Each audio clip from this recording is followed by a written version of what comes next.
wabarakatuh.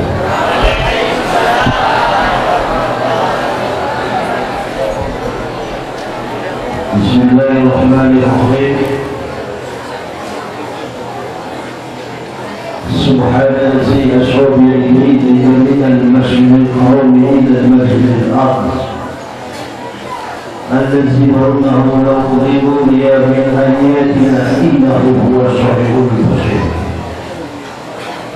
أشهد أن لا إله إلا الله الملك الحق المبين، وأشهد أن محمدا عبده ورسوله الصادق الوعد الأمين.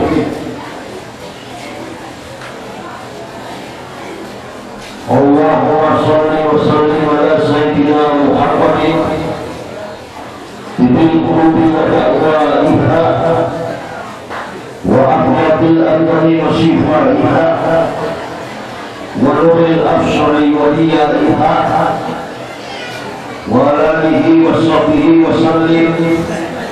أما بعد، فيا عباد الله اتقوا الله حق تقاته ولا تموتن إلا وأنتم مسلمون.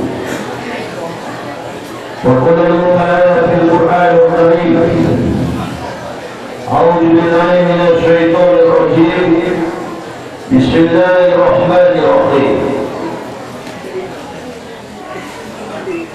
قال إني عبد الله آتاني الكتاب وجعلني نبيا وجعلني مباركا أينما كنت وأوصاني بالصلاة والزكاة وبر الخير. وكان لله أن يتخذ بولد سبحانه استعمل أمرا فإنما يقول له كن فيكون.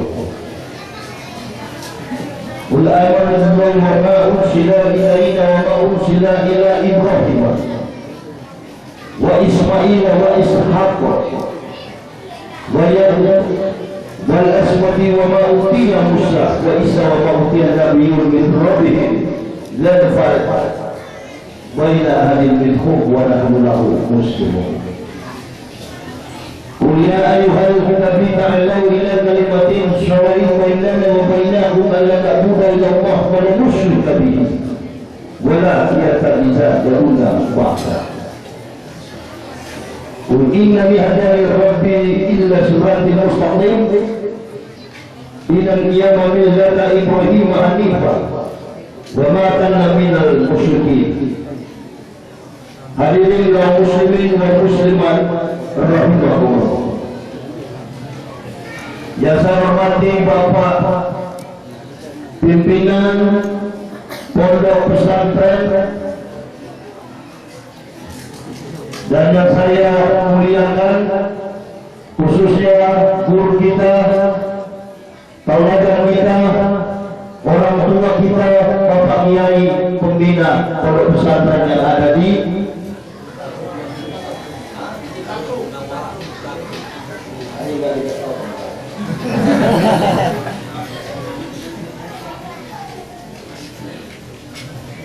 dan seluruh majelis Dewan Kiai, alim ulama, tokoh-tokoh masyarakat, pemerintah, dan yang saya cintai ikhwan muslimin dan muslimat rahimahullah. Malam ini kita sudah sepatutnya menyampaikan puji dan syukur kehadirat Allah SWT. Kita diberi umur panjang, diberi waktu dan kesempatan untuk bersilaturahmi, bertatap muka dalam rangka memperingati Hari Besar Islam sebagai momentum untuk memantapkan komitmen diri, iman dan takwa kita dalam menjalani dan membuktikan kredibilitas dan kapasitas diri selaku rajul mukmin. Dan kemudian kepada kaum muslimah untuk membentuk jati diri menjadi wanita-wanita yang tangguh dalam membuktikan kredibilitas dirinya mampu bersaing di problematika dunia ini. Inilah momen yang paling tepat, yakni Isra dan Mi'raj Nabi besar Muhammad sallallahu alaihi wasallam. Beliau diperjalankan dari Masjidil Haram ke Masjidil Aqsa, menembus sampai ke Sidratul Muntaha dalam rangka menerima perintah salat. Ketika manusia dikandung dari dalam rahim ibunya, tidak mengenal suku, kaum, bangsa, dan bahasa, bahkan agama, semua manusia sudah ada perjanjian di hadapan Tuhan pencipta Allah Subhanahu wa ta'ala. Alastu bi rabbikum qulubana syahida. Inilah rangkaian sejarah. Kemudian Allah menurunkan firman, wa ma khalaqtul jinna wal insa illa liya'buduna. Tidaklah Allah menciptakan jin dan manusia kecuali sujud menyembah kepada Allah. Jadi ketika manusia mengaku bahwa Allah itu adalah Tuhannya, kemudian Allah memberikan tugas utama sebagai hal prioritas dalam hidupnya untuk sembah, sujud, sholat kepada-Nya. Kalau kita berbicara Islam, berarti kita berbicara tentang khalaqal mauta wal hayata liyabluwakum ayyukum ahsanu amala. Hidup dan mati manusia tergantung amal soleh. Jadi lain dengan bicara agama. Islam disebut agama ketika Islam diturunkan di tengah-tengah dunia, kemudian dia harus mengikuti problematika persoalan di dunia yang diatur dalam sistem pemerintahan duniawi, maka disebut agama. Nah, jadi kalau bicara agama nanti dengan pemerintah, dengan departemen agama, tapi kalau dalam momen tabligh akbar, dakwah akbar, hari besar Islam, atau di dalam momen event tausiah dalam masjid, tidak boleh bicara agama. Nanti agama lain akan tersinggung. Amin ya rabbal alamin. Islam itu kehidupan. Kalau Islam hanya agama, saya tidak usah masuk Islam.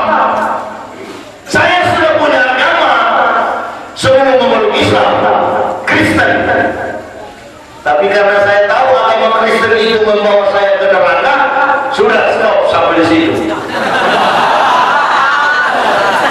Ya udah, amin lah dulu ini. Karena saya tahu agama Kristen itu membawa saya ke neraka, saya tidak masuk Islam, saya tidak masuk Kristen. Berhenti, stop. Lalu saya mengucapkan 2 kalimat syahadat, bukan pindah agama, kembali kepada perjanjian ketika saya dikandung ibu saya. Jadi hati-hati membahas. Makanya tadi malam saya di Baitur disiarkan Radio Republik Indonesia sampai ke Sumatera, sampai ke Riau. Saya katakan di mana-mana, bukan cuma di Pulau, di Aceh ini mayoritas Muslim, tapi di Manado, di Sulawesi, di mana-mana saya katakan orang Kristen itu penghuni neraka jahanam. Orang Islam ya surga. Makanya di dalam Al-Quran cukup jelas. Qad aflahal mu'minun. Beruntunglah orang-orang yang beriman. Dia mau sholat, dia tidak sholat. Dia mau puasa, dia tidak puasa. Dia mau bersedekah, dia tidak bersedekah. Yang namanya Muslim tetap surga. Dia mau pakai jilbab atau tidak pakai jilbab tetap surga. Hebat ya. Emang begitu kalau Ustaz mantan kafir. Saya kan dulu pendeta Kristen, ya sekarang pendeta Islam. Tinggal menunggu waktu. Bagaimana menghafal ayat Al-Quran sedikit demi sedikit, kemudian ya sudah.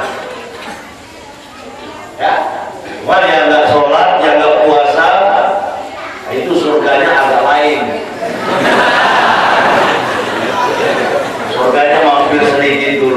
neraka. Nggak lama sih, 1 hari 1000 tahun. Kemudian masuk surga yang benar. Makanya umat Islam itu kan kalau ditanya masuk surga, jawabannya selalu insyaallah. Orang Kristen ditanya masuk surga, oh pasti. Biar nggak cebok, oh biar.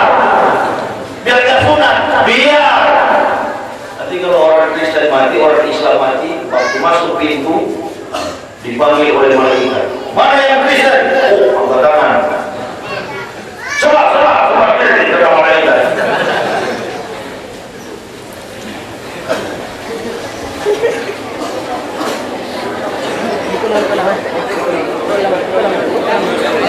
Allahu Akbar. Pak Kiai, guru kita, orang tua kita,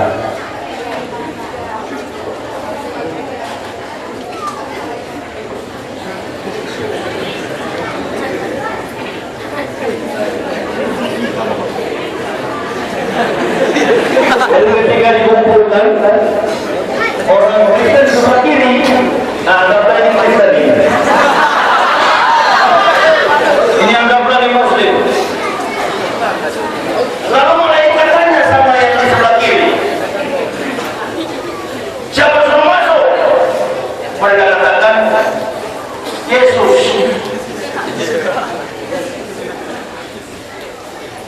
Siapa yang bilang kamu masuk surga? Yesus. Nah, diperiksa di dalam kitab kehidupan. Karena di dalam pembahasan surga dan neraka, menurut konteks kitab suci Kristen, the Holy Bible, perjanjian lama dan perjanjian baru, ada tentang buku kehidupan. Di Islam juga ada. Tapi ketika kita membaca secara teori, Islam yang sangat sistematis. Kalau di Kristen kan begini, dibukakan kitab kehidupan, maka siapa yang percaya kepada Yesus sebagai Tuhan masuk surga. Lalu malaikat tanya, hei, mana orang Kristen yang bilang Yesus? Angkat tangan Kristen, cepat sekali mereka pikir mau ke surga benar. Lalu apa katakan begini? Asmabil, Bapak ini ya Allah, sini. Panggil Jibril, datang malaikat Jibril, artinya dikenal dalam bahasa Yahudinya Ruhul Qudus. Dipanggil, ditanya sama Allah, coba buka urutan nama-nama nabi, ada nggak nabi nama Yesus? Dibuka sampai capek Jibril buka. Interupsi ya Allah, apa ya? Nggak ada nama Yesus. Diperiksa di kamus internasional. Enggak, ini orang Islam ini kan banyak terpengaruh dengan bahasa Inggris, iya kan? Baru satu minggu di Amerika, kami again to Christian, you speak English.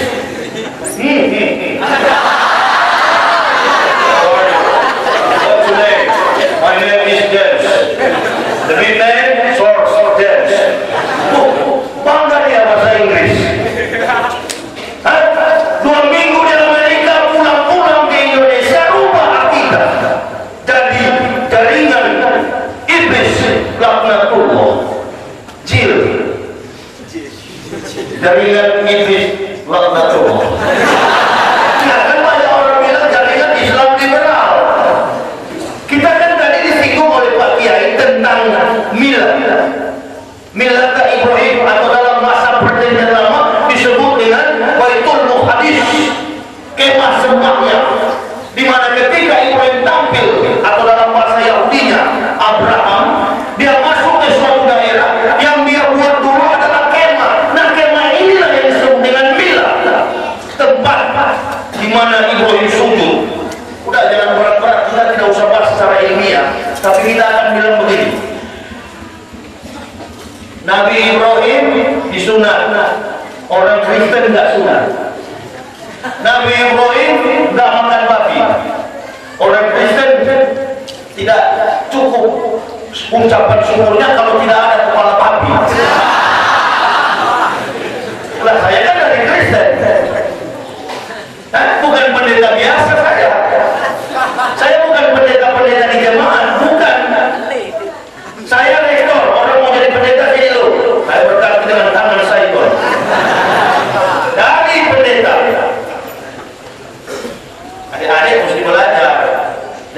ini kalau Pak Kiai katakan tadi, walantardu anta yaqulu wala nasra hatta tatabi'a bila tabu.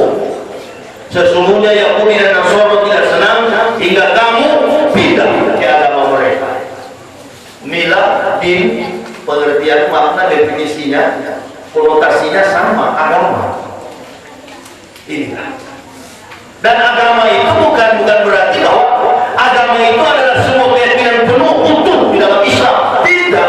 Agama itu saya katakan sekali lagi adalah merupakan sebuah makna filsafat yang ditemukan manusia berdasarkan logika dan asumsi. Itu agama. Contohnya begini, lampu ini saya tuhankan. Jadi agama saya besok namanya agama lampu. Tembok saya tuhankan. Tembok saya tuhankan antum karena pada waktu saya malaria saya tersentuh tembok langsung sembuh. Saya rasa pikiran saya mulai bermatematika karena saya tersentuh tembok saya sembuh. Dituhankan tembok itu, mimbar dituhankan. Semua yang namanya makhluk dan benda dituhankan itu yang disebut agama. Makanya jangan heran ada orang beragama menyembah dewa kunci, itu agama Buddha.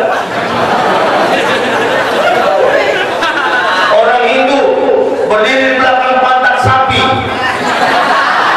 Ini cowok-cowok semua orang Kristen menuhankan manusia yang namanya siapa? Yesus. Makanya saya masuk Islam. Sebelum ditanya wa kullu insanin alzamnahu ta'irau fi umumi wa nubidu lahu yawmal qiyamati kitaban yaqra'u masyhur. Dan tiap-tiap manusia kami kalungkan amal perbuatannya sebagaimana kalung melingkar pada leher. Ikra kita bakal binafsika yauma alaika hasiban. Dan pada hari kiamat kami bukakan kitab di hadapan mereka. Bukalah kitab, cukup dirimu yang sendiri yang tahu yang menjadi penghisap atas perbuatan. Jadi nggak ada dalam Islam itu nggak ada juru selamat, cari selamat masing-masing. Sedangkan selamat belum tentu selamat. Kalau di Kristen ya ada juru selamat. Makanya orang Kristen itu biar bikin dosa ditanya kenapa Yesus disalib? Oh, untuk menyelamatkan aku dan nenekku. Di Islam tidak ada juru selamat, cari selamat masing-masing. Makanya kalau ada orang masuk Islam, saya katakan ente kalau masuk Islam jangan naik turun masjid minta uang. Di Islam itu tidak ada orang, tidak ada yang bisa menyelamatkan kecuali Allah. Jangan bergantung kepada Susilo Bambang Yudhoyono, jangan bergantung kepada Yusuf Kala dan Megawati. Jangan bergantung dan berharaplah kepada Allah. Saya masuk Islam, saya mau cerita 2006 saya bersyahadat dipecat oleh gereja. Kalau saya mengatakan saya bekas pendeta, memang pendeta benar, karena banyak juga mualaf yang mengatakan bekas ini, bekas itu, tapi tidak ada bukti. Agama Islam ini agama yang tinggi. Jangan kita cepat-cepat percaya, oh ini bekas pendeta, oh ini bekas pastor, oh ini bekas biarawati. Iya, jangan. Makanya saya itu waktu masuk pertama Islam diraih oleh gereja, ditawarkan, Pak Yahya, apa? Mungkin masih kurang dari yang kami kasih. Oh enggak, malah banyak sekali gaji tiap bulan. Kalau memang masih kurang kami mau tambah. Apa yang menyebabkan kamu berpikir mau ke Islam? Nah, saya bilang saya mau ke Islam supaya kalau mati masuk surga. Waduh, memang kamu memang sudah gila betul. Bawa ke dokter, periksa di dokter. Dokter bilang nggak gila, stabil aja. Memang tidak gila. Oh, timur fitnah di kalangan Kristen Indonesia itu, di internet di mana-mana. Itu pendeta gila yang masuk Islam. Jangan percaya itu pendeta gila. Itu pendeta stres yang masuk Islam. Saya tidak marah, karena yang mengatakan saya gila memang orang-orang gila.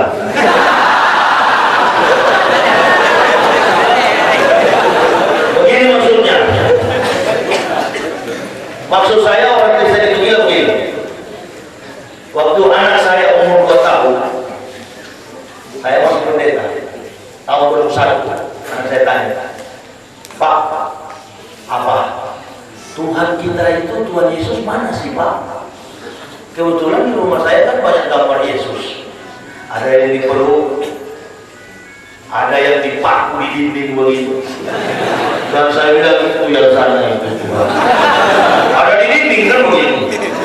Anak saya bilang, aku kasihan Pak ya, Tuhannya benjol-benjol ya.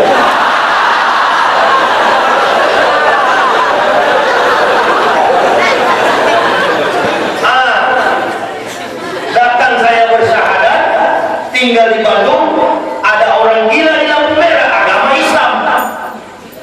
Saya tanya kepada orang gila beragama Islam itu, cek, di mana Allah, di mana Tuhan? Orang gila itu cara tunjuknya bukan seperti saya begini, dia tunjuk ke atas. Nah, dalam konsep Islam, Allah Subhanahu wa Ta'ala itu Al-Alim. Bukan berarti Tuhan di atas sana, bukan itu maksudnya, tapi dalam makna filosofis menunjukkan bahwa Allah Subhanahu wa Ta'ala raja di atas segala raja, Al-Alim. Di tempat yang maha tinggi. Nah, sekarang saya mau tanya, di orang gila tunjuk ke atas, saya tunjuk ke dinding, siapa yang gila kira-kira? Gampang tuh, gampang kan? Makanya kalau orang Islam yang murtad berarti memang gila berarti tuh. Nah, kita yang waras jangan jadi gila. Lalu saya balas, lebih baik itu gila, tetapi tidak hidup dalam kesesatan. Orang yang sesat, orang yang gila belum tentu sesat, tetapi orang yang sesat lebih daripada gila. Tunjuk ke dinding itu kan sesat. Mana ada Nabi Isa? Nabi Isa itu tidak bisa dilukiskan. Dan ada dalam kitab rahasia yang disembunyikan oleh Yahudi dan Katolik, tidak ada manusia satupun di dunia modern ini yang tahu wajah semua nabi. Coba, kalau ada orang yang bisa merekayasa wajah nabi, umat Islam itu jujur, tidak berani merekayasa wajah Nabi Muhammad. Jujur, ya kalau hanya perkara-perkara berasa kulinder dikurangi saya oleh Pak Haji itu normal. Biasa itulah manusia normal, tidak luput dari dosa, nggak apa-apa. Cuman ya itu kalau 2 hari tiap hari dikurangi, malaikat hitung 1 hari dikurangi, sampai di liang kubur dihajar dah, bisa-bisa sama mungkar dan nakir. Hajar kubur, asap kubur, nggak bisa ditolak. Oleh karena itu, kalau bicara Nabi Isa inilah orang yang menyampaikan tentang kedatangan Nabi Muhammad. Yang dipercaya oleh Kristen bukan Nabi Isa, itu kita harus tahu. Yang dipercaya oleh Kristen itu adalah simbol daripada Nabi Isa. Kehebatan Nabi Isa menyembuhkan orang sakit, kehebatan Nabi Isa membangkitkan orang mati, itu yang dikamuflasekan oleh orang Kristen. Padahal teori-teori kita orang Kristen itu tidak ada satupun yang mendukung ketuhanan Nabi Isa. Di kitab mana Yesus bicara bahwa dirinya Tuhan? Tidak ada satu ayat pun. Nah, lalu kita melihat di mana sebenarnya orang Kristen menuhankan Yesus.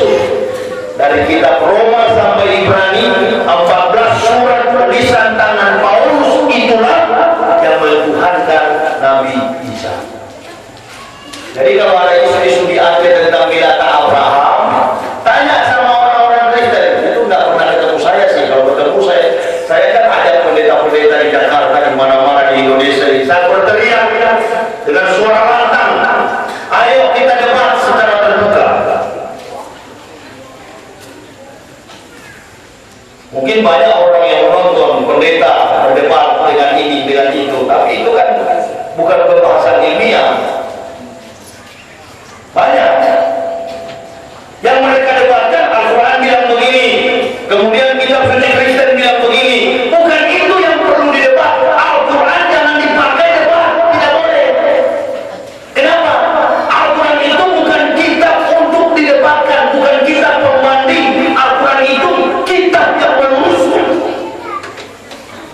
Jadi kalau ada orang memakai Al-Quran untuk menjadi pembanding, untuk memvonis orang kafir masuk surga, tidak boleh. Saya mengatakan orang Kristen masuk neraka bukan dari dasar Al-Quran, dari dasar kitab suci Kristen. Ilmu Al-Quran itu ada ustaz-ustaz yang mendalaminya. Bicara soal sholat, saya tahu, saya bicara soal sholat tidak bisa. Walaupun saya tahu apa peran sholat, bagaimana maulid itu, bagaimana Isra Mi'raj itu, tapi saya tidak boleh karena sana ada ustaz-ustaz, kiai-kiai. Saya hanya cukup memberikan pembekalan materi bagaimana menangkis kristenisasi, pemurtadan dan pendangkalan akidah. Begitu. Jadi kalau ada mualaf yang mau sok-sok mau pelajari Al-Quran, hai umat Islam cara sholat begini, nggak usah sombong ente. Nah, saya saya tidak tahu, saya tahu isi Al-Quran, saya belajar Al-Quran 8 tahun. Al-Quran itu kan bukan hanya dihafal oke, 30 juz berkah, tetapi yang paling utama Al-Quran itu dibuktikan di dalam praktik hidup. Kita bicara jihad di Indonesia ini kan banyak yang mengaku jihad, ditangkap polisi.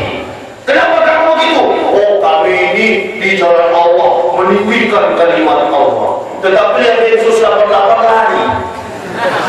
Ya, bukan jihad itu mah. Kamu orang Islam itu tidak boleh penakut. Saya keliling Indonesia, saya kan banyak membaca riwayat Umar bin Khattab.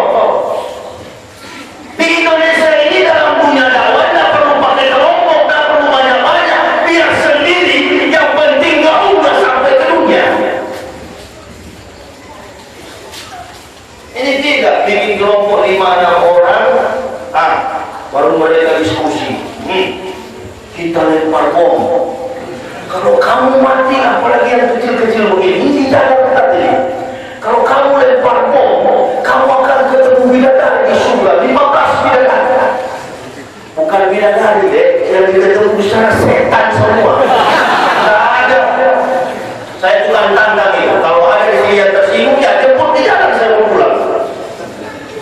Di Cirebon, di Solo, di Jawa Tengah, ada visi di saya. Saya katakan begitu. Saya tidak pernah pakai pengawal untuk menegakkan Islam. Mati tidak perlu. Siapa yang bernilai di dunia, insya Allah itu yang akan ketemu bidadari. Bidadari surga bukan seperti yang begini.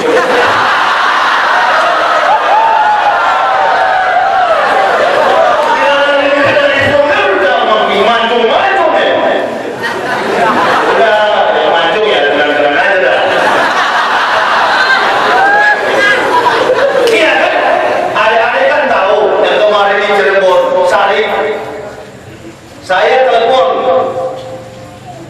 beberapa televisi swasta di Jakarta. Tolong kalau ada penjahat yang mengangkat nama Islam, jangan sebut-sebut Muhammad. Koruptor yang curi uang negara, jangan disebut Muhammadnya. Orang yang memakai nama Muhammad berarti dia bertanggung jawab ketika dia menjalankan perilaku itu. Nama saya sebelum masuk Islam Pendeta Yopi Yahya Wadoni. Yopi saya buang karena waktu saya masuk Islam, tetangga anjing saya nama Yopi.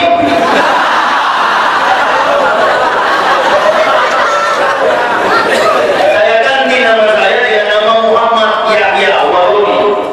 Makanya ada orang Islam yang bilang begini sama saya, Ikhwan yang di Riau di Pekanbaru, kalau Pak Yahya dari Kristen, kenapa nama Bapak Muhammad? Begini deh, nama saya Muhammad ini baru setelah saya bersyahadat. Tapi nama saya yang sebenarnya itu memang Yahya. Artinya hidup. Nama Nabi tidak cocok kalau di Kristen, yang cocok Yohanes. Nah, jadi yang sana kan ada nama Yohanes, tapi di depannya Haji Yohanes. Ya kan, ini kan umat Islam ini terkadang salah. Oh, kita harus jaga toleransi antar umat beragama. Betul. Kalau pendeta jatuh di jalan sana, dia tidak ada yang tolong, wajib bagi anak-anak santri untuk mengangkat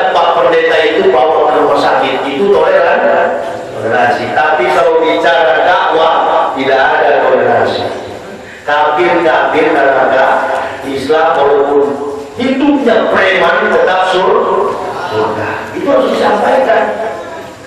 Ini kan di apa satu ini saya jadi bingung. Ada orang dia mentang-mentang dia jago sholat, kerjaannya sholat terus. Dia lihat saudara muslim dia sholat, dia vonis kafir. Hati-hati, kalau ada orang Islam memvonis saudaranya kafir, berarti dirinya lebih kafir daripada orang kafir. Lah iya, nggak bisa. Tegur dengan baik. Soalnya dunia ini sementara. Ente punya tugas utama apa? Sholat. Kalau dia tak mau dengar, ya sudah, doain. Jangan langsung vonis kafir. Di Indonesia kan begitu. Berani dengan sesama muslim. Kunut tidak kunut, mereka hebat. Saya orang yang bila ada jamaah kunut, saya ikut kunut. Karena kunut itu doa dan pernah dilakukan pada Rasulullah. Tanpa kunut, tanpa zikir memang hampa. Habis sholat langsung pulang, pokok lagi mana ada berkahnya. Tunggu sedikit-sedikit zikir agak lama dulu baru. Saya kemarin dari Nandoa dari Medan mau ke Aceh, singgah di Meulau singgah di ini apa namanya Blok Sumawe. Pas adzan subuh, wah orangnya sudah tua, merangkak masjid. Ini yang muda-muda motor kredit.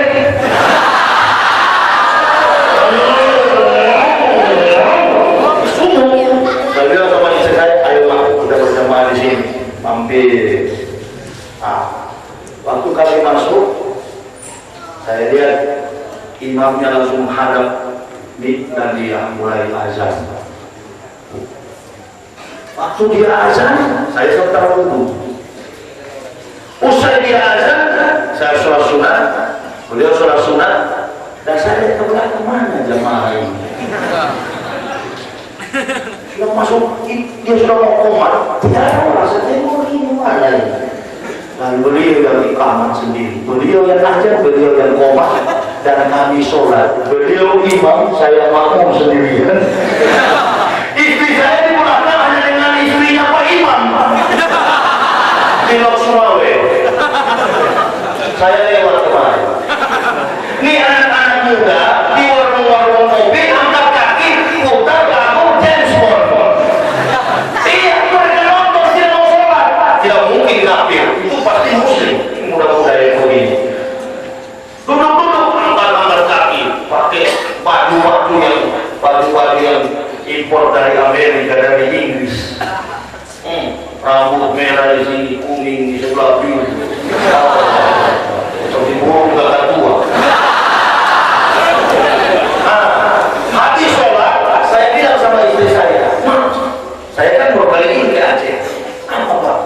Duh, saya kira Aceh ini kita serah di Mekah. Mana orang Islam sholat di sini? Istri saya bilang, mereka sudah mati Pak. Itu tadi istri saya. Tidak ada padahal di pinggir jalan rumah banyak lampunya menyala. Oh, saya bilang patah sengaja Allah menurunkan musibah. Ma'asyara min musibatin illa bi'idnillah wa ma yuqbillahu yaqdiqallah wallahu bi kulli syai'in alim. Tidak ada musibah menimpa kepada seseorang kecuali izin Allah. Barang siapa yang beriman kepada Allah, maka Allah akan memberikan pengetahuan di dalam hatinya. Sesungguhnya Allah Maha mengetahui segala sesuatu.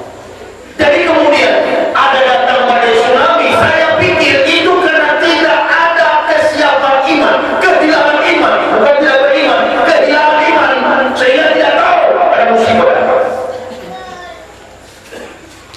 Kalau orang kafir jangan khawatir, tidak pernah diuji, nanti satu hari kita berkah.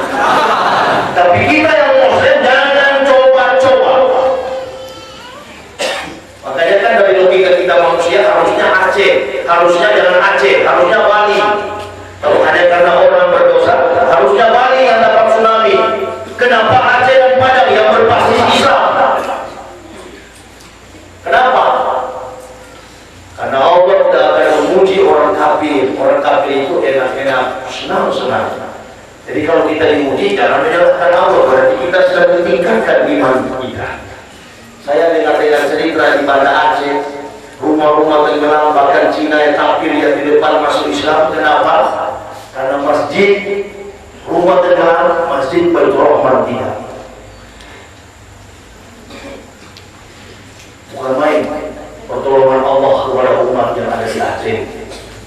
Nah, ini tinggal ini mudah-mudah perempuan-perempuan sudah masa-masa yang sudah lewat, jadikan itu pelajaran karena kita memang kehilangan iman. Mungkin para kiai, para ulama sudah berceramah, tetapi kita mau hidup dengan gaya-gaya Eropa. Jangan terpengaruh di dalam Al-Quran cukup jelas. La yaquluna taqarrubul ladzina kafaru bil bilad. Sesungguhnya janganlah kamu terpengaruh, terperdaya dengan orang-orang kafir yang bergerak di seluruh negeri. Jadi kalau mau ada pendeta bawa Indomie, ambil dan pura-pura mati saja. Aduh Pak Pendeta, ini Indomie masih kurang.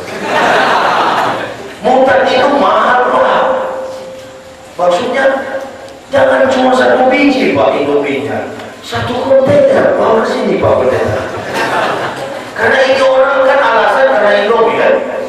Orang Indomie itu kan halal. Ada cap Majelis Ulama Indonesia. Majelis Ulama Indonesia halal, huruf hijaiyahnya halal. Ambil, to'am, yukul. Ambil itu Indomie, bilang sama pendeta, masih kurang ini Pak Pendeta, tambah lagi satu kontainer. Begitu pendeta bawa Indomie satu kontainer, itu bikin kios Indomie Al-Barokah. Jangan campur-campur murtad, maksud saya begitu.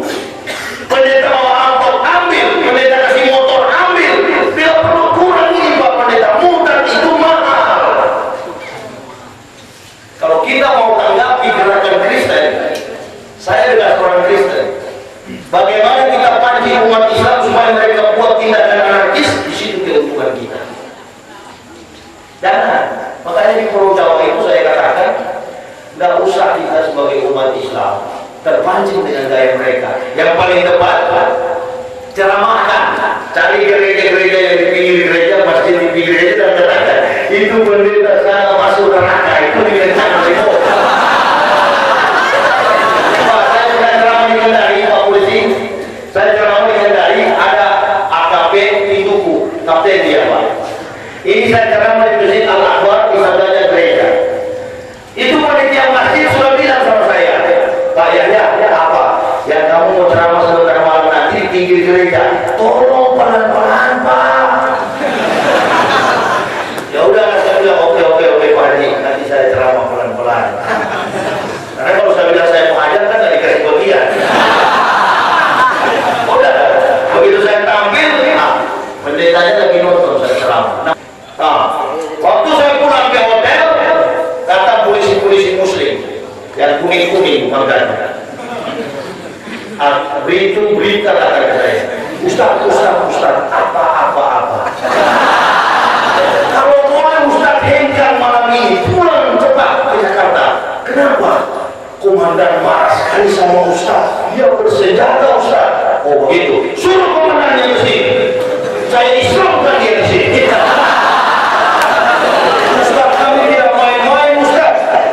Ya, saya juga tidak main-main, Pak. Saya kan bukan Amroji, saya bukan Dr. Asari, saya Dr. Muhammad Yahya Waloni. Ulama bukan mu'alaf. Kalau mu'alaf baru itu satu.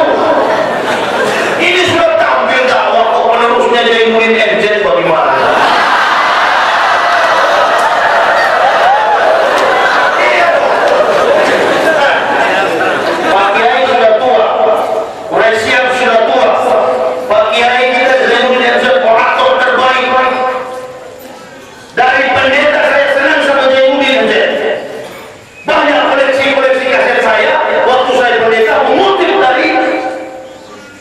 Teknik bicaranya Zainuddin, simpatisan saya waktu saya pendeta. Cuma saya gengsi pura-pura nggak mengakui. Banyak, kalau saya mau jujur, banyak pendeta-pendeta yang belajar dari cara-cara Pak Kiai Zainuddin MC. realistis, otentik, historis, mampu berbicara tentang peradaban dunia, kontekstual cara berbicara dunia. Jadi kami senang mengoleksi. Perhatikan Bapak. Jadi kalau bicara soal kita ini Islam, dia Kristen, tidak. Orang Kristen itu juga Islam. Cuma mereka itu tidak boleh semua masuk Islam. Kenapa? Karena kalau semua Kristen sudah masuk Islam, lalu siapa yang di neraka? Itu kan? Polisi itu datang sama saya. Memang sudah mau minuman. Polisi orang Manado, Pak. Kristen polisinya datang sama saya. Assalamualaikum Ustaz. Saya tidak jawab karena belum cebok. Belum sunat, kalau bilang. Tapi sama aja lah, kalau kencing kan gak cebok. Masuk ke sini. Duduk. Silakan Bang. Iya. Saya mau tanya Ustaz. Ustaz punya cara makan itu bagus sekali. Saya mau tertarik. Tapi ketika Ustaz bilang pendeta saya masuk neraka, itu yang saya tidak terima Ustaz. Oh begini Komdan, jangankan Komdan punya pendeta, Komdan sendiri biar jenderal satu hospital sama-sama ke neraka. Silakan tangkap. Tangkap oleh Komdan. Silakan. Komdan tahu kepolisian Republik Indonesia itu adalah pengayuh masyarakat. Dalam falsafah itu, guru berhadapan dengan murid, dosen berhadapan dengan mahasiswa, ulama berhadapan dengan jamaah, polisi berhadapan dengan penjahat. Saya bukan penjahat. Beliau langsung pulang. Saya bilang begini aja Komandan, ini buku saya, Komandan bawa pulang, Komandan pelajari. Karena negara kita negara hukum. Kalau ada muatan subversi, kalau ada muatan-muatan menyangkut prediksi logis, silakan saya dituntut secara hukum. Karena negara kita negara hukum. Kalau nggak mampu dengan hukum, Komandan cari pendeta yang paling jago di Indonesia di tempat di sekolah Senayan Petak. Ini cara saya ini sudah tersebar seluruh Indonesia. Pendeta mana yang bisa? Pendeta mana yang tahu? Pendeta itu kan kalau konflik pendeta kerjaannya apa? Mengutak arti kitab sucinya, kemudian jangan sampai orang tahu di mana ayat-ayat tentang Nabi Muhammad. Ini termasuk saya sekjen yang merevisi kitab suci Kristen di Indonesia. Ini data-data kepalsuannya. Ini yang orang Kristen tidak mau. Dia tidak berani berhadapan dengan saya. Ratusan bahkan ribuan data-data kepalsuan kitab suci Kristen. Ada ayat-ayat yang kosong, lalu kita terjemahkan di Jerman, dan ayat kosong itu, kitab-kitab yang kosong itu masih lengkap di rumah saya. Ada ratusan kitab Bible Kristen. Kalau sampai dipanggil ke persidangan, saya perlihatkan semua itu, orang Kristen akan ngamuk, berarti pendeta sudah membohongi kita semua. Ribuan orang Kristen di Indonesia ini saya Islamkan. Setelah mereka membaca, mereka melihat, aduh, termasuk ayat kandung saya. Berarti kita selama ini dibohongi. Enggak, dinustai aja.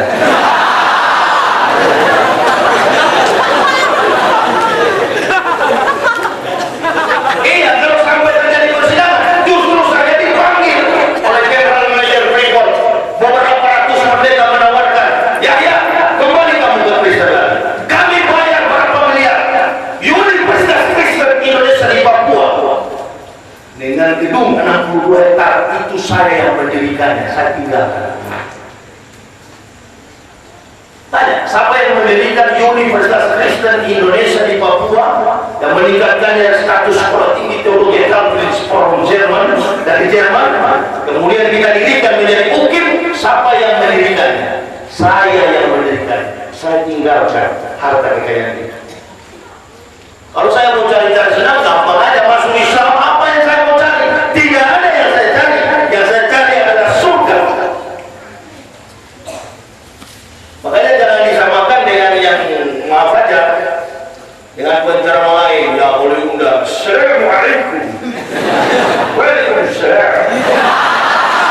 Ustaz, apa? Kami mau undang ente. Oh silakan. Tapi deposito dulu. Berapa? 50 juta.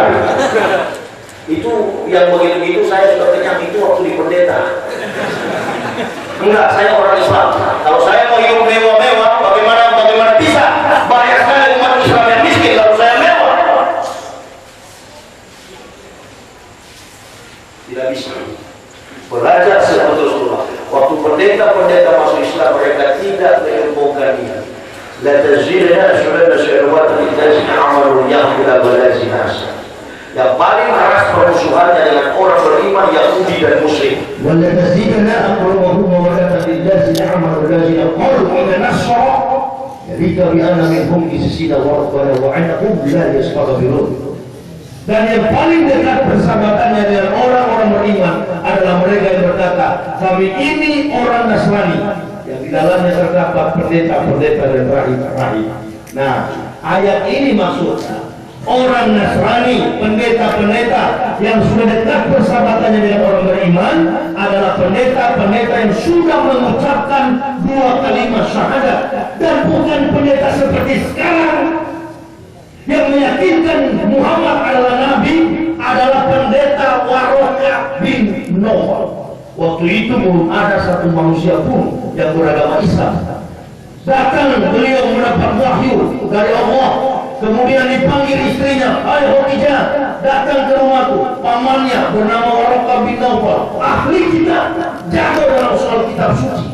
Dipanggil, apa yang suami mulia? Begini. Kata Waraqah bin Nawfal, inilah nubuatan, inilah risalah yang diturunkan oleh Musa, oleh Isa tentang kedatangan Nabi yang terakhir yang kami tunggu-tunggu ribuan tahun yang lalu. Makanya Ustaz Asok itu ada wa'id sekolah Isa Maryam ya Bani Israil, ini Rasulullah ilaikum musalliqan wa ila yadayya min at-taurati wa was-sisra Rasul yati min Bani Israil ahmad falama ja'ahum bil bayinati qalu istashiru bi. Lihat ke sini. Allahu Akbar. Apa ini terlihat? Dengar baik-baik pelajaran, simpan baik-baik. Dalam Yohanes 14 ayat 15 sampai 17 dengan perikop Yesus menjanjikan penghibur.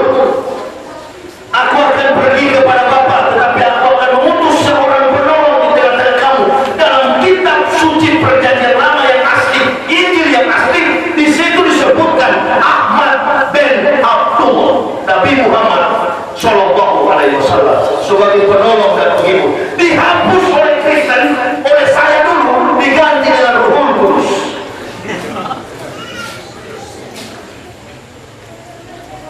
Ini kalau pendeta yang bukan pendeta yang bergelar master doktor nggak tahu. Kalau yang pendeta STA sarjana teologi nggak tahu. Makanya saya sangat gencar menyerang kafir.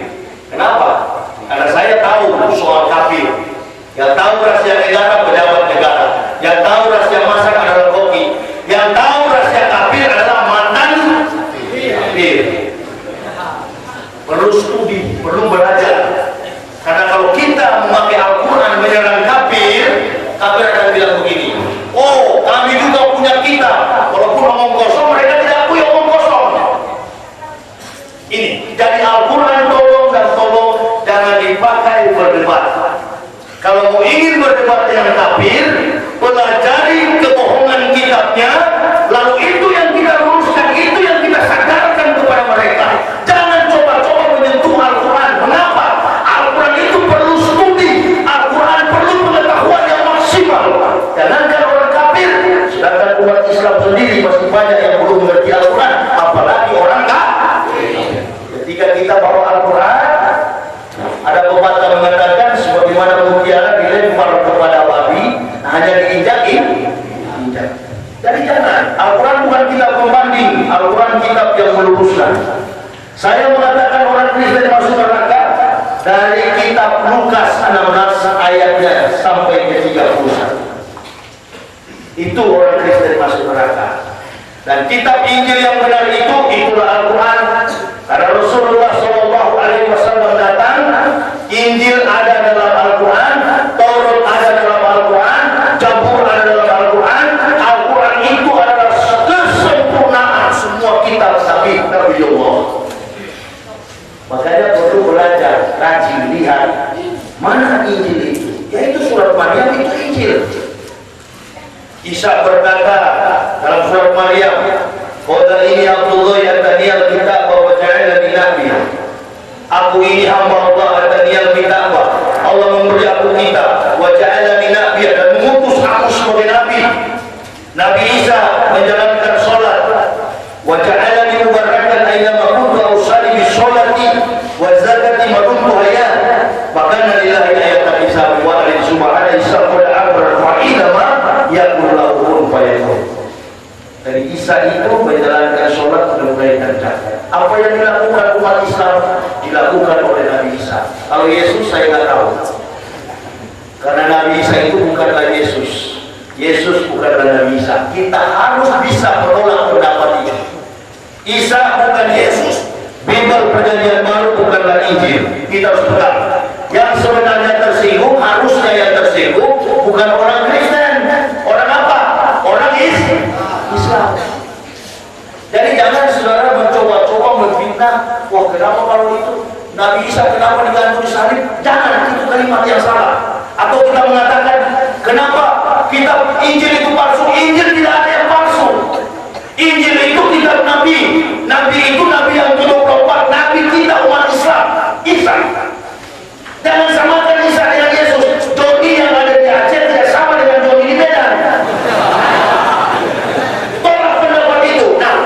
Ini gerakan Milata Ibrahim ini, Milata Abraham ini, karena mereka melihat ada peluang di mana ada umat Islam yang mengakui Isa adalah Yesus. Ini persoalan. Makanya kalau ada pendeta-pendeta begitu sebaiknya lapor sama saya, panggil mereka, ajak debat. Jangan bilang dari saya, bilang aja ada santri yang berdebat. Di Jakarta pernah terjadi itu. Saya katakan di mana ayatnya Ibrahim pernah mengajarkan orang baptis? Mana ayatnya? Di mana dikatakan Ibrahim mengajarkan orang dalam kitab suci Bible Kristen bahwa orang Kristen boleh makanan haram, makan makanan haram? Di mana ayatnya? Enggak ada.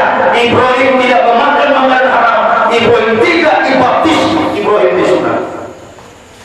Jadi kalau bilang Milata Ibrahim, bila Ibrahim agama Ibrahim, inilah agama Islam. Jadi dia mau memurtadkan umat Islam dengan cara itu. Kita jangan pakai Al-Quran dulu, kita pakai kitab suci Kristennya. Yang kedua, mengenai putra Ibrahim yang disebutkan di Gunung Moria, itulah bukan Ishak tetapi Ismail. Dalam kitab Kejadian 22 ayat yang kedua dikatakan di perjanjian lama Bible Kristen, pada hari itu usia Ibrahim 84 tahun, usia Ismail 13 tahun. Terjadi perjanjian antara Ibrahim dan anaknya dengan Tuhannya. Perjanjian apa? Perjanjian kekal, sunat. Isa di mana? Isa jangan dikandung badan, dilahir pun belum. Nah di situ kita cari-cari kelemahan mereka. Ada apa? Jangan sekali-sekali melibatkan Al-Quran. Sekali lagi, mereka akan memfitnah Al-Quran. Lalu kita emosi, terjadilah salah. Kalau saya menyerang Kristen begini, bukan berarti saudara harus takut, harus khawatirkan. Aduh nanti bahaya. Ada Kapolsek, silakan Pak Kapolsek. Kalau ini di luar jalur hukum atau menentang hukum, borgol saya tembak mati besok. Saya baru pulang dari perjalanan Maulid Nabi besar Sallallahu Alaihi Wasallam bulan Februari kemarin. Di situ Kapoldanya Ekbar Ayatona. Sebelum acara sudah dikasih tahu oleh panitia. Pak Yahya apa? Di sini Kapoldanya Kristen dan kemudian banyak orang Kristen. Ada polisi Kristen, ada tentara Kristen, Pak yang jaga. Oh saya bilang harus ada mereka. Kalau tidak ada orang Kristen siapa yang neraka? Ustur bilang begitu kok repot. Bukan Pak Ustaz, kita jaga jangan Bapak ini mati. Allahu Akbar. Kok Bapak seorang penceramah masih pikir mati? Pak, besok atau hari ini sama saja tetap akan mati Pak. Kalau kita mati karena kebenaran Islam, bukan organisasi Islam, insya Allah tanpa ada komentar dari malaikat Allah perintahkan Asrobil Israel labaik ya Allah jemput Muhammad Yahya di Indonesia. Muhammad Yahya yang mana ya Allah? Ada banyak Muhammad Yahya di Indonesia. Muhammad Yahya Walomi, ya Allah. Ya memang ente tidak tahu karena dia paling baru. Namanya paling bawah.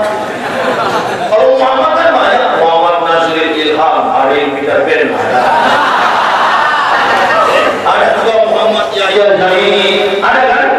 Yang dengan pedangdut Eva Maria, ada juga kan?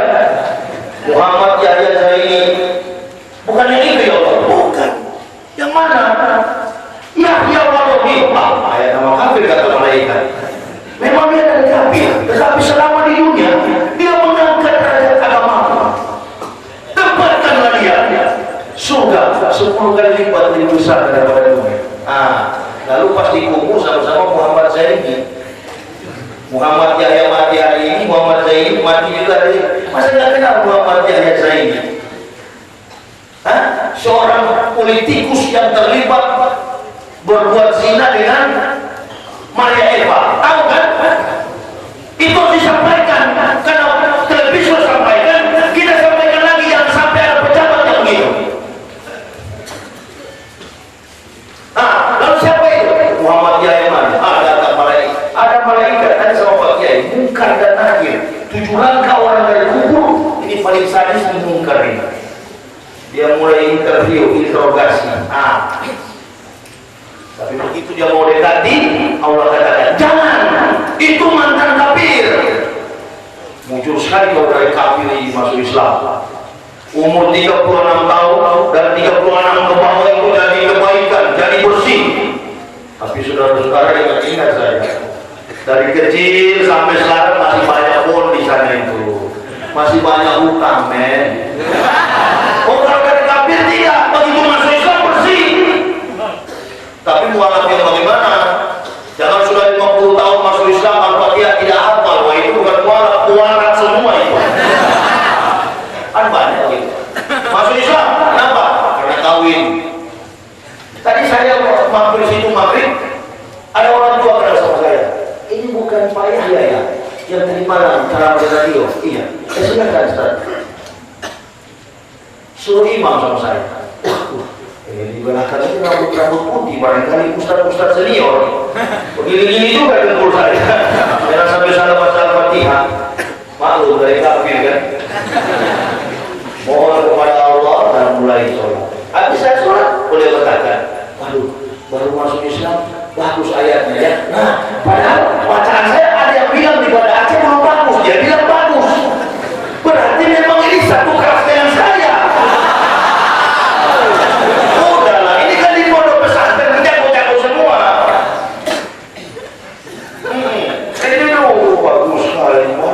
Bukan main. Tapi di sana ada kumpulan yang mengatakan bacaan saya belum bagus. Berarti ini kelas saya. Udah, saya mana rokok ini dulu. Ngepul langsung merokok di sini. Tidak apa-apa. Lebih baik saya yang tidak tahu tetapi semangat menyampaikan daripada tahu tidak berani. Itu. Ya. Dulu saya masuk Islam juga pertama gitu. Sholat subuh karena baru habis disunatkan masih sakit. Sholat subuh saya gini-gini. Saya bilang sama istri saya, "Mak, ayo kita sholat subuh." Istri saya tanya, "Baru 2 hari masuk Islam, berapa rakaat Pak kalau sholat subuh begini?" Sudah hajar aja mau rakaat. Demi Allah, supaya apa? Saya pikir semakin banyak rakaat semakin banyak berkah. Istri saya bilang begini, siapa yang imam Pak? Bapak kan sekarang ini sudah saya katakan tenang, 20 rakaat kalau selesai nanti saya bilang gitu. Jadi bagaimana Pak? Udah 20 rakaat semakin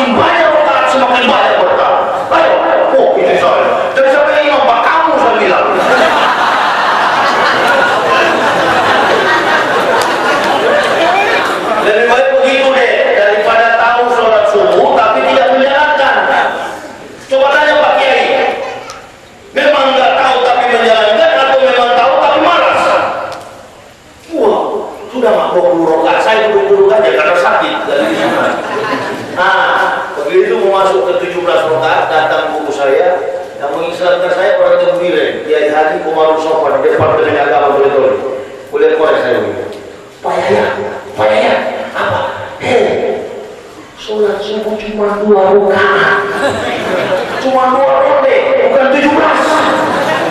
Enggak apa-apa Pak Kiai, lebih banyak berkah, lebih bagus. Oh ternyata baru saya tahu bahwa Islam punya aturan main, bukan sembarang-sembarang. Ya, belajar, tidak ada keliling Indonesia belajar ke sana kemari. Ya, makanya saya mau katakan, kalau kita merasa terbebani dengan saudara-saudara kita dimurtadkan, jangan berdiam di kandang. Ini mudah-mudah yang Ustaz keluar pakai motor, cari tahu di mana yang dimurtadkan, di situ bikin pengajian. Jangan cuma diam-diam di pondok atau tunggu semua orang saudara. Jangan, biar sendiri maju pantang menyerah. Ada juga grup-grup berapa orang, dia berani Allah Akbar, lempar markas polisi. Polisi juga merasa diri muslim, ambil juga batu, Allah Akbar, batu lempar. Kalau Islam sudah diganggu, sudah perang dengan fisik, itu baru kita berhadapan satu persatu. Kebetulan bukan saya juga guru taekwondo, saya pelatih taekwondo di Makassar. Ya, kami beberapa orang berbeda yang pelatih taekwondo yang masuk Islam. Jadi saya tidak perlu ada yang mengawal, dan saya tidak perlu dibela oleh umat Islam. Di mana-mana saya katakan, tidak boleh kalau saya mati dibunuh orang Kristen, jangan ada satu Muslim pun yang bikin gerakan. Berarti itulah kehendak Allah. Doa kita ketika takbir Allahu Akbar, ada doa kita. Inna sholati wa nusuki wa mahyaya wa mamati lillahi rabbil alamin. Salatku, ibadahku, hidupku dan matiku hanya kepada Allah Tuhan semesta alam. Nggak usah ragu. Masuk ke kantong-kantong mereka. Kemarin saya di Medan, sholat Jumat saya mampir, disuruh ceramah di depan gereja HKBP. Saya katakan, pendeta di HKBP semua situ neraka habis. Ada orang satu bisnis sama saya, Pak Selekar, Satpam Masjid Agung. Pak Ustaz, hati-hati, Medan ini keras. Tidak ada keras, Allah yang lebih keras.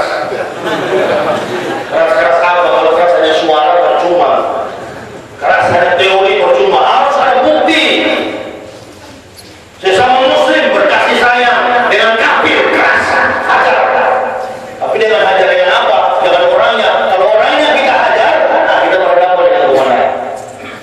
Hajarannya kita hajar, ya, hajarannya kita telanjangi. Bagaimana caranya? Belajar. Begitu. Jadi paling tepat yang mendakwahkan itu adalah yang dari kafir. Ada juga yang dari kafir, tetapi bukan ahli. Nah itu juga dia terbatas berbicara. Dia takut. Kenapa? Karena negara kita negara hukum. Kalau kami memang dari sana, memang aslinya pakarnya dari sana, sudah siap. Jadi saya tidak perlu dibela-bela, tidak perlu pakai tim pengacara Muslim. Kalau ditangkap, saya punya prediksi begini. Kalau saya orang Kristen lapor ke SBY tangkap saya, di penjara saya bisa belajar 30 juz. Kalau saya mati dibunuh orang Kristen, berarti jalan hidup saya sampai di situ. Walau ana ahlal kitab aman wa taqaw wa tafarraqum syai'ati wa la taqallahu jannatin. Langsung ditempatkan Allah pada surga-surga yang penuh kenikmatan. Apa persoalannya? Ini banyak ulama-ulama di Jawa di mana-mana takut. Hati-hati loh. Ada pernah saya ke kantor MUI pusat. Waduh, masih hidup kamu? Masih Pak Kiai. Masih sehat. Karena kalau cuma kafir 2-3 orang cuma aja.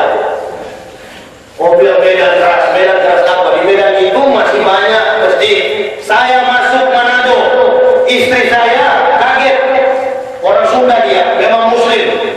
Istri saya katakan, Pak, rupa-rupanya di sini Kristen semua. Kenapa kamu bawa saya? Di sini kita berdakwah. Benar. Saya sampaikan di kampung Arab itu ada satu masjid, Pak. Hanya di kampung Arab, Pak Kiai. Hanya di situ masjid di Manado. Saya sampaikan di kampung Arab. Pendeta-pendeta di Manado ini semua masuk neraka. Datangi tetangga saya. Umat Islam dari Manado pada lari semua. Pengecut. Nggak perlu banyak-banyak. Tapi karena polisi independen, polisi tanya, saya jawab. Polisi tanya, saya jawab. Tidak ada data yuridis yang bisa memponis saya. Polisi katakan, pulang saja Pak. Kalau Allah belum menghendaki mati, tidak akan mati.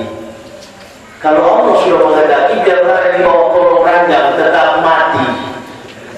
Oleh karena itu gak usah terlalu takut. Soal ilmu nanti, ilmu itu gampang. Kalau semangat niat ikhlas mau belajar, ilmu itu kan ada waktu. Memang sekarang saya bodoh, tapi tunggu 5-10 tahun ke depan. Ilmu gampang. Untuk apa kita kejar ilmu kalau tidak ada bukti? Percuma. Rasul katakan kepada ilmu, sampaikan kepada dunia supaya dunia tahu. Itu yang namanya penceramah. Banyak ilmu nggak bisa terbukti, dituntut dia hilang. Yang satu ayat tapi hebat, jago mengguncangkan dunia dengan Islam, itu yang dicari. Nah, nggak ada pada saya takut. Oh mungkin mau cari muka sama umat Islam? Nggak. Urusan saya berdakwah tidak ada hubungan dengan umat Islam maupun umat Kristen, Hindu, Buddha. Hubungan saya dengan Allah Subhanahu wa Ta'ala. Titik, tidak ada hubungan. Tidak minta-minta dibela. Makanya panitia daripada Aceh bilang kawal, jangan kawal-kawal saya. Jangan. Semakin Anda mengawal saya, semakin kecil kekuasaan Allah melindungi saya. Karena apa? Pikiran saya hanya terhadap manusia. Oh, lindung kepada manusia. Karena takut. Apalagi kalau lari-lari, jihad katanya. Gak usah. Iman Islam itu sederhana. Waktu sholat, waktu puasa, waktu ada rezeki naik haji. Itu iman Islam. Gak usah terlalu tinggi-tinggi. Nanti besok dapur pesantren ditembak Densus 88. Biasa-biasa aja. Yang sedang-sedang saja. Tetapi sekali hempas, sekali hajar, kafir dan bilir-bilir lagi. Itu yang dicari. Gak usah kita pakai rokok. Allahu Akbar. Kita rombak kantor DPR karena bupati tidak bantu. Makanya hidup jangan bergantung kepada bupati, jangan bergantung kepada gubernur, bergantunglah kepada Allah. Indonesia ini sumber daya alamnya banyak. Dari pemulung sampah yang profesional, dari guru yang profesional, dari pegawai yang profesional, dari tukang ojek yang profesional. Allah akan berubah nasib kita. Bagaimana maksudnya? Doa, ibadah, kerja, ikhtiar, itu yang dicari. Bukan cuma doa-doa terus. Ada orang mengatakan, sudah gak usah kerja, sholat aja. Saya tunggu. Itikaf di masjid 10 hari tanpa kerja, saya mau tunggu kalau ada nasihatku dari Nabi. Ente mau beli sabun untuk cuci gamis, itu perlu uang. Kalau ente tidak cuci baju pakai sabun, waktu sholat di samping sini mati karena mau ketiak. Nggak bisa, Islam harus menjaga kebersihan. Orang kafir aja bukan main penampilannya, apalagi kita umat Islam. Nah ini. Jadi saya memang bukan sopo jadi pahlawan apa-apa. Enggak, ini kecintaan saya terhadap Islam. Tidak akan mundur, tidak akan surut sedetik pun. Bukan berarti saya tidak pernah dianiaya. Sudah sering dianiaya. Di perbatasan Manado, Gorontalo, sampai mobil saya hancur. Tidak ada sejengkal pun saya mundur dari pertempuran. Tidak ada lalu sana. Oh cari FPI minta bela. Enggak. Ustaz, katanya Ustaz dikeroyok di Sulawesi. Iya, kenapa? Enggak, tanya aja. Enggak, kalau begini kita tanya. Oh enggak perlu. Ada polisi, ada tentara. Itu yang jihad sementara di dunia. Nanti kalau sudah Islam diganggu, Pak Kiai perintahkan, Presiden perintahkan, ayo generasi muda, kita serang Singapura atau kita serang Filipina. Nah, baru kita bikin balik militer. Saya juga siap angkatan untuk maju berperang. Tapi kalau hanya dakwah nggak perlu pakai kelompok. Sendiri saja yang penting gaungnya besar. Daripada kelompok banyak, lalu uang di pondok pesantren kita kuras habis. Banyak pejabat-pejabat, petugas panitia masjid bilang begini, aduh, bukan main kemarin kami datangkan berapa puluh juta. Nah, coba. Ada yang muda-muda ini mau berjalan berkeliling untuk berdakwah? Ada kira-kira? Enggak ada. siang malam yang berjalan keliling berteriak tentang kebenaran Islam hanya satu makhluk yang dari kafir, Muhammad Yahya Warul. Boleh tanya, daerah Indonesia mana saya belum masuk dengan mobil saya? Di mana yang saya belum masuk? Aceh ini terakhir 2012 istirahat berangkat ke Madinah. Saya mau belajar. Saya kalau mau belajar Islam, saya tidak belajar di Indonesia. Saya mau ke tanah, ke Arab langsung. Jadi kemarin mengenai PKI tidak usah dikaribu. Memang hukuman di Arab itulah hukuman para nabi. Kalau salah pancung, makanya jangan kalau kita jadi suami jangan suruh istri ke Arab. Nah ada itu bukan perintah Islam. Laki-laki di dalam Islam banting tulang. Saya punya istri dua. Istri saya yang pertama pendeta. Lalu istri saya yang pendeta itu katakan, Pak, supaya anak-anak kita bisa bersekolah dengan baik, sebaiknya kamu cari pendamping muslimah. Itu yang ada sekarang itu muslimah, orang Sunda. Itu dari Bandung memang muslim. Saya poligami dengan alasan yang jelas, disuruh istri untuk berdakwah. Bukan berpoligami curi-curi waktu, bohong-bohongi istri. Itu bukan poligami. Poligami yang dilakukan sunnah oleh Rasul untuk berdakwah. Itu sekarang ada. Di samping itu, beliau yang mengajarkan saya membaca Al-Quran dengan baik. Itu saja. Cuma dia orang pesantren dari Bandung sana. Yang ada sekarang, yang kawal saya, sudah punya anak satu. Dari kandungan sampai lahir, anak itu tetap di mobil, kami berdakwah kemana-mana. Jadi istri saya dua, pastor marah sekali. Pastor kan tidak beristri, dia tambah ganas sama saya. Oh Pak Yahya masuk Islam supaya bisa bini dua. Ya kalau bini kan banyak di Kristen juga, cuma tidak nampak. Pendeta-pendeta sidang dewan gereja punya sampai di sana udah bersiap wanita di dalam kamar. Tahu saya. Pastor tidak menikah tapi main jajan bebas. Ini kebenaran. Adegan ini memang bahaya, tapi sudah begini dakwah saya. Nah, saya begini, tidak boleh tawar-tawar, tidak boleh lagi bilang jangan lagi begini. Nah, silakan ada yang tersinggung, siapa yang mau marah, silakan saya mau pulang pakai mobil jemput dari situ. Nanti kita lihat, imanku hanya kepada Allah. Saya tidak pernah takut kepada makhluk. Raksasa di dunia ini saya tidak takut. Yang hanya saya takut ya Allah Subhanahu wa Ta'ala. Guru-guru, para kiai-kiai seperti Pak Kiai Pondok Pesantren ini, saya mohon doanya beliau untuk mendoakan saya. Pak Kiai, saya mencoba mengikuti jejak Umar bin Khattab tanpa pernah ada rasa takut sedikit pun. Dan saya senang kalau ada pendawa-pendawa muda tidak cengeng. Dia jalan, kalau ada motor, Honda cycle, motor bebek, dia jalan, gendong tas, ceramah, cari di mana saudara-saudara kita di utara. Di situ kita bikin musola, kita bikin pengajian, ajar mereka membackup, membendung gerakan kristenisasi. Itu yang paling pas. Saya kira ini ada yang bisa saya sampaikan bagi saudara-saudaraku yang ingin mendalami pikiran saya, ceramah saya membawakan buku dan kaset VCD saya, bisa dimiliki di mobil. Nggak tahu tidak berapa biji, dari mana sudah banyak yang terjual di Masjid Agung, di Masjid Baitur Rahman. Bagi siapa yang ingin memilikinya, boleh mendapatkan di mobil saya, istri saya yang akan melayaninya. Silakan dimiliki bagi yang mampu untuk membelinya. Apalagi ini anak-anak santri bisa dipelajari. Mungkin buku yang 3 kilo ini saya akan infakkan kepada guru saya, kepada Bapak Kiai pimpinan Pondok Pesantren. Sekaligus saya mohon meminta beliau untuk mendoakan saya. Saya tidaklah akan kuat, tidaklah mampu menjalankan dakwah ini kecuali doa dan beliau. Terima kasih atas perhatian.